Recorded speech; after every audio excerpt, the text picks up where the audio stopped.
A car sale contract issues and solutions. Introduction. In this paper, the discussion will revolve around Victor, who intends to sell his car because he is in need of cash. His initial offer for the classic car is $4,900 or best offer. 3 people appear interested in buying the classic car, with each presenting a different offer. The 3 interested individuals are Gloria, Levi, and Jack. While there are several contract issues, such as determining the individual with whom Victor has a legal contract, Victor still owns the car and can sell it to Jack for $8,000. Contract issues. The main issue revolves around the individual that Victor has a legal contract with. While an oral contract already exists between Victor and Levi, there are some limitations to the validity of such contracts under the Uniform Commercial Code. Another contract issue is determining whether Gloria's argument that she was the first person to make an offer is valid.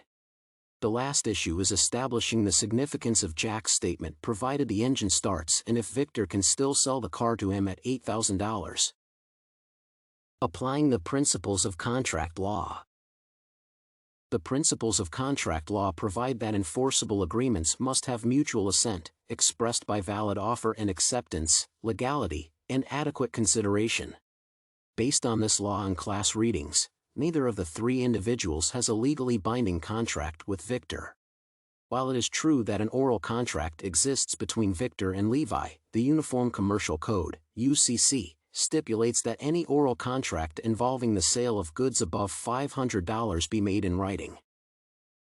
The UCC exists to provide comprehensive guidelines on all commercial transactions in the United States. In the case of Victor and Gloria, a mutual contract never existed in the first place. There was no mutual assent or acceptance. A card that Victor never knew existed cannot constitute a meeting of mind where all the parties must agree to it in terms and conditions. Similarly, the handshake between Victor and Levi alone cannot constitute a valid legal contract. A bargain of exchange was never initiated. In fact, the check was never cashed, and the title of the car still belongs to Victor. Therefore, Victor still owns the car and has the right to sell it to Jack for $8,000. Legal significance of Jack's statement. As evidenced above, Victor can still sell the car to Jack. However, Jack's only concern is that he will only buy the car if the engine starts. In terms of making an offer, this statement is significant in the sense that it addresses the full value of the car as per adequate consideration under contract law. This means that Jack will be under an as-is contract stipulation if the engine starts. Conclusion. As evidenced above, several contract issues must be considered in determining who Victor has a legal contract with. While Gloria argues she was the first person to make an offer, Victor was not aware of it by the time he met Levi. However, based on the principles of the contract, it is clear that Victor still owns the car and has the right to sell it to Jack.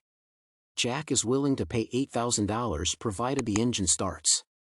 This statement, as noted earlier, is significant as it addresses the full value of the car.